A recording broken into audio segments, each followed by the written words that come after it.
Good evening everyone. मेरा नाम शैली यादव है। आज हम बात करेंगे अष्टांग हृदय सूत्र स्थान अध्याय प्रथम, जिसका नाम है आयुष काम्य अध्याय। आपका अध्याय है आयुष काम्य अध्याय। सबसे पहले आयुर्वेद का प्रयोजन। आयुः काम्य मानेन धर्मार्थ सुख साधनम। आयुः काम्य मानेन धर्मार्थ सुख साधनम आयुर्वेदो उपदेशेशो विधि परमादर। इसका तात्पर्य ये है, अर्थ धर्म सुख नामक इन तीन पुरुषार्थों को प्राप्त करने में सहायक जो साधन है वह आयु कहलाता है। अतः आयु की कामना करने वाले पुरुषों को हमने आयुर्वेद शास्त्र में विशेष आदर दिया है। उसके बाद आपका आता है आयुर्वेद अवतरण। आयुर्वेद की उत्पत्ति कैसे हुई। सबसे पहले हमारे ब्रह्मा स्मृताय येषो वेदम प्रजापतिम जिग्रतम।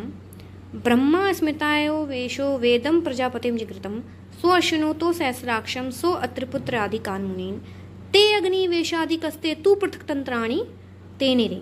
इनके कहने का तात्पर्य ये है, सबसे पहले ब्रह्मा जी ने दक्ष प्रजापति को दिया। ब्रह्मा जी से दक्ष प्रजापति ने आयुर्वेद का ज्ञान ग्रहण किया। दक्ष प्रजापति ने अश्विनी कुमारों को और भास्कर को दिया। भास्कर ने धन्वंतरी प्रवृत्ति को और भास्कर संप्रदाय को दिया। अगर हम इस तरफ बात करें अश्विनी कुमार से कहाँ गया, तो अश्विनी कुमार ने देवराज इंद्र को आयुर्वेद का ज्ञान दिया। इंद्र ने आत्रेय और धन्वंतरी को दिया। आत्रेय ने पुनर्वसु आत्रेय को दिया, जिनके 6 शिष्य थे। उन्होंने अपने 6 शिष्यों को दिया। अग्निवेश, भेड़, जतुकर्ण, पराशर, हारित, शारपाणी। धन्वंतरी ने सुश्रुत प्रवृत्ति धन्वंतर संप्रदाय को दिया। ये बहुत इम्पॉर्टेंट है, आप इसको जितनी बार याद कर सकते हैं, पढ़ सकते हैं, पढ़िए। ये ज़रूर यूनिवर्सिटी एग्जाम में आता है। एक बार आप दोबारा देखिए। ब्रह्मा स्मृताय येषो वेदम प्रजापतिम जिग्रतम सो अश्विनोतो सहस्राक्षम सो अत्रिपुत्र आदि कानमुनीन ते अग्नि वेशादि कस्ते तू पृथक तंत्राणि ते निरे। नेक्स्ट टॉपिक है आपका आयुर्वेद के 8 अंग। ये भी बहुत इम्पॉर्टेंट है आपके लिए। काय बाल ग्रहो ऊर्ध्वांग शल्य दंष्ट जरावृषान। काय बाल ग्रहो ऊर्ध्वांग शल्य दंष्ट जरावृषान अष्टांगानि तस्य हु चिकित्सा येषु संशितः। अब इसमें बात करते हैं। सबसे पहले काय चिकित्सा की बात की है। इसमें 8 अंग बताए हैं। काय चिकित्सा है, बाल तंत्र है, ग्रह चिकित्सा है, ऊर्ध्वांग चिकित्सा है आदि। काय चिकित्सा में देखिए आप क्या करना है। इसमें संपूर्ण शरीर में अगर कोई भी पीड़ा हो रही है, अगर आपको ज्वर है, तो उसका उपाय काय चिकित्सा में होता है। बाल तंत्र की बात करें तो बालकों के शरीर में कोई भी परिपूर्ण बल है तथा धातुओं आदि का अभाव होने के कारण इन अंग का स्वतंत्र वर्णन किया है। मतलब जो भी बच्चों के लिए अगर बात करते हैं तो वह हमारा बाल तंत्र में आता है। फिर है ग्रह चिकित्सा। इसमें देव, असुर, पूतना आदि ग्रहों की शांति के लिए हम शांति कर्म करते हैं। ऊर्ध्वांग में आपका ENT आ जाता है। ऊर्ध्व जतुगत जितने भी आपरे ऊपरी भाग हैं, जैसे आँख है, नाक है, कान है, मुख है, इनमें अगर कोई भी आपको रोग है, उसकी चिकित्सा आपकी ऊर्ध्वांग चिकित्सा में आती है। नेक्स्ट आपका है शल्य तंत्र। उक्त सभी आयुर्वेद के 8 अंगों में यही अंग सबसे प्रधान माना जाता है, क्योंकि जब प्रथम देवासुर संग्राम हुआ था उसमें घावों की सदपूर्ति के लिए इसी की आवश्यकता पड़ी थी। उस समय देववैद अश्विनी कुमारों ने इस तंत्र का समुचित प्रयोग कर दिखाया था। फिर आपका है दंष्ट विष चिकित्सा अग्तंत्र, जिसे हम टॉक्सिकोपी बोलते हैं। इसमें कोई भी विष जो है उसके लक्षण हैं तो उसकी चिकित्सा हम इसमें करते हैं। फिर आपका है जरा चिकित्सा। जरा चिकित्सा में आपका है, जरा चिकित्सा को हम एजिंग भी बोल सकते हैं। यह तंत्र पुनः यौवन को स्थिर करने में सहायक होता है, आयु के बढ़ाता है तथा धारण शक्ति को भी बढ़ाता है और बल प्रदान करता है। फिर है वृष चिकित्सा।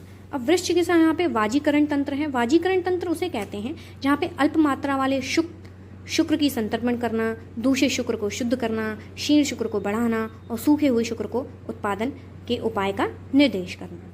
यह आपका हमारा हो गया वृष चिकित्सा। यह 8 तरह के आपके चिकित्साएं हो गई। अब हम बात करते हैं दोषों का वर्णन। इसका श्लोक है वायु पित्तम कफश्चेति त्रियो दोषा समस्तः। वायु पित्तम कफश्चेति त्रियो दोषा समासतः। आयुर्वेद शास्त्र में मुख्य रूप से 3 दोष बताए हैं, वात, पित्त और कफ। यहाँ पे आपका आता है वात दोष के गुण। हमने देखे कि 3 तरह के दोष बताए हैं आयुर्वेद में, वात, पित्त, कफ। ये बहुत ही इंपॉर्टेंट है और ये आता ही आता है हमेशा पेपर में, तो इसको अच्छे से देखिएगा। तत्र रूक्षो लघु शीतः खर सूक्ष्म चलो अनिलः। तत्र रूक्षो लघु शीतः खर सूक्ष्म चलो अनिलः, अर्थात यह इसका जो गुण है वो कैसा है, रूक्ष है, लघु है, शीत है, खर है, सूक्ष्म है तथा चल है। चल मीन्स होता है जो हमेशा गतिमान रहता है, सदा गतिशील रहता है। फिर आता है पित्त दोष के लक्षण। पित्त दोष के लक्षण का श्लोक है, पित्तम सस्ने तीक्ष्ण ओष्णम लघु विश्रम सरम द्रवम। पित्तम सस्ने तीक्ष्ण ओष्णम लघु विश्रम सरम द्रवम, इसका तात्पर्य यह है ये स्निग्ध होता है, तीक्ष्ण होता है, उष्ण है, लघु है, विस्र जो आम गंध वाला होता है, सर तथा द्रव होता है। आगे आता है कफ दोष। कफ दोष की अगर हम बात करें तो इसका श्लोक है, स्निग्धः शीतो गुरुमन्दः सलक्षणो मृतस्थः स्थिर कफः। स्निग्धः शीतो गुरुमन्दः सलक्षणः मृतस्थः स्थिर कफः, अर्थात स्निग्ध, शीत, गुरु, मंद, सलक्षण, मृतस्थः तथा स्थिर होता है। आगे आपका आता है संसर्ग किसे कहते हैं, ये भी इम्पॉर्टेंट है संसर्ग। ये आपके संस्कृत में भी परिभाषा वाले चैप्टर में आपको मिलेगा। संसर्ग किसे कहते हैं, संसर्गः सन्निपातश्च तद्द्वित्र क्षयकोपतः। किन्हीं 2 या कोई भी 2 या तीनों दोष एक साथ जब उनका क्षय होता है या वृद्धि होती है तो हम उसे सन्निपात कहते हैं, या इन तीनों का सन्निपात होता है, मतलब वो तीनों एक साथ बढ़ते हैं या घटते हैं तो उसे हम क्या बोलते हैं, संसर्ग बोलते हैं। फिर है धातुओं का वर्णन। 7 मुख्य रूप से 7 धातुएं होती हैं हमारी। रसाश्रम मास मेदो अस्ति मज्जा शुक्राणी धातवः सप्तदूषयः। आयुर्वेद शास्त्र में मुख्य तरह से 7 आपकी धातुएं बताई हैं, रस, रक्त, मांस, मेद, अस्थि, मज्जा तथा शुक्र, ये 7 धातुएं कहे गए हैं। और जब ये वात आदि दोषों को, जब वो 7 धातुएं दूषित, किसी भी दोष के द्वारा दूषित हो जाती है तो उन्हें हम दूष्य कहते हैं। आगे है मलों का वर्णन। मलः मूत्र कृत स्वेद दायो अपिचः। मूत्र है, पुरीश तथा स्वेद पसीना आदि 3 मल बताए हैं हमारे, मूत्र, पुरीश तथा स्वेद। रसों का वर्णन। रसों का वर्णन, रसः स्वाद अम्ल लवण तिक्त उष्ण कषाय। रसः स्वाद अम्ल लवण तिक्त उष्ण कषाय कहा, अर्थात 6 तरह के रस बताए हैं।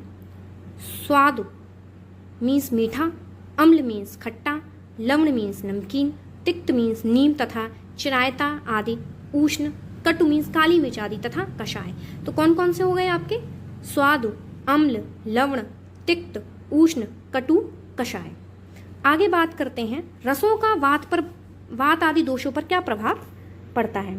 तो यहाँ पे है तत्राधा मारुत धनंति त्रयस्तिकावादयो कषाय तिक्त मधुरा पित्तमन्यतु कुर्वन्ते।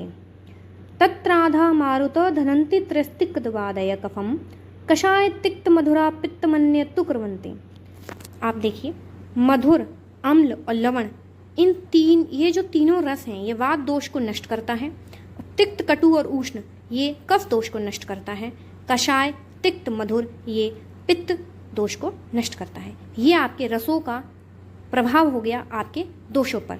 तो आपने देखा कि मधुर, अम्ल और लवण इन तीनों का कार्य क्या होता है, वात को नष्ट करना। तिक्त, कटु, कषाय का होता है कफ को नष्ट करने का कार्य। कषाय, तिक्त, मधुर का होता है रस, पित्त दोष को नष्ट करने का। आप सभी का बहुत बहुत शुक्रिया, आपने वीडियो देखी और मुझे सपोर्ट किया। जो भी इस चैनल पर नए आए हैं वो कृपया बेल आइकन को ज़रूर दबाएं ताकि आपको इस तरह की कई और वीडियो मिलती रहें। धन्यवाद।